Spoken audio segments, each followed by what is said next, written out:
Bonjour à tous, et voici la vidéo de présentation du Samsung Galaxy Mega, le nouveau phablette du constructeur coréen. Il s'agit d'un smartphone disposant d'un écran géant de 6,3 pouces. Directement, quand on regarde le téléphone, on s'aperçoit que la ressemblance avec le Galaxy S4 est présente. Sur le bas de la face avant, on trouve un bouton physique ainsi que deux touches tactiles rétroéclairées ici et là. Sur le haut, ici, l'appareil frontal 1,2 mégapixels ainsi que les capteurs de luminosité. Sur la tranche gauche, les boutons de contrôle du volume. Sur la tranche droite, le bouton d'alimentation. Sur le haut, une prise jack pour brancher un casque. D'ailleurs, le casque fourni dans le pack est tout à fait correct et assez agréable. À l'arrière ici, une face donc en plastique lumineuse. Bon, les traces de doigts s'incrustent un petit peu, c'est un petit peu dommage. Coque retirable avec l'emplacement pour carte SIM, la batterie 3200 mAh et un emplacement pour carte micro SD pour étendre la mémoire, sachant que le terminal est proposé en modèle 8 et 16 Go.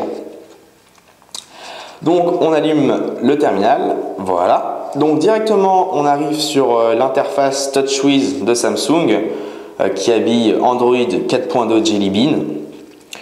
Donc dès qu'on se balade un petit peu, on aperçoit que c'est assez fluide, hein, pas de souci au niveau de la fluidité.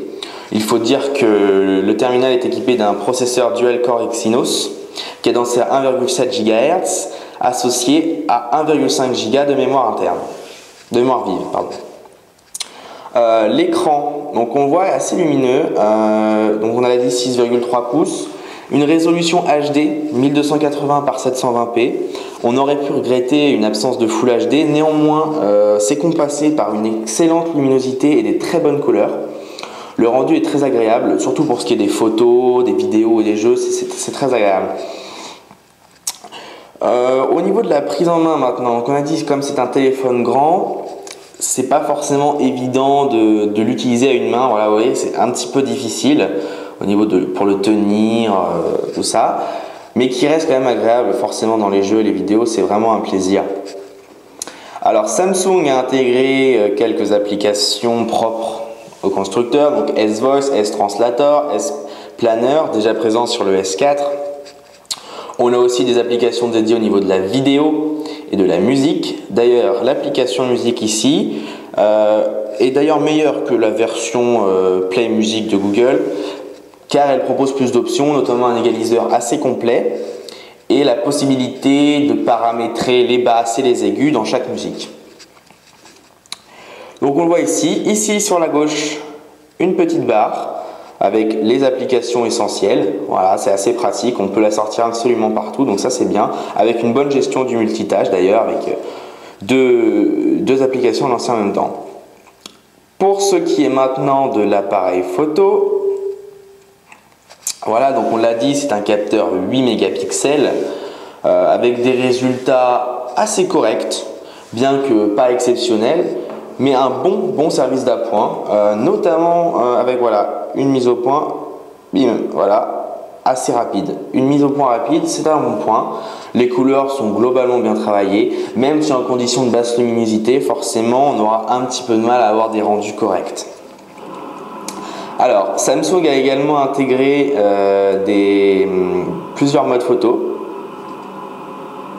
Ah, pardon. Plusieurs modes, donc ici, donc un mode automatique, un mode beauté qui va gommer les principaux défauts de la peau lors d'une prise de portrait. Meilleure pose, donc on prend une série de clichés et on choisit celui qui nous convient le mieux. Un mode rafale à 3 images par seconde. Meilleure photo, qui va permettre de fusionner donc 5 clichés pris à la suite afin d'obtenir les meilleurs visages de chacune des personnes, donc très utile pour les photos de groupe. Un mode HDR avec des couleurs plus riches, un mode panorama et un mode sport pour les mouvements rapides, donc avec une vitesse d'obturation bien évidemment améliorée. Pour ce qui est de l'autonomie, donc le téléphone devrait s'éteindre aux environs de 8-9 heures, ce qui est relativement correct, surtout pour un smartphone avec un écran si grand.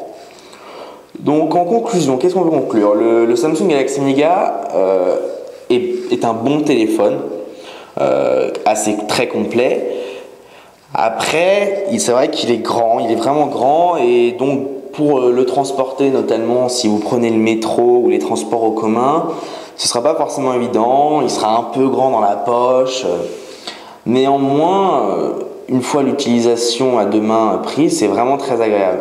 Donc, en conclusion, on pourrait dire que c'est une bonne petite tablette, un bon phablet, mais les personnes qui attendent un smartphone assez compact seront forcément déçues par un tel terminal.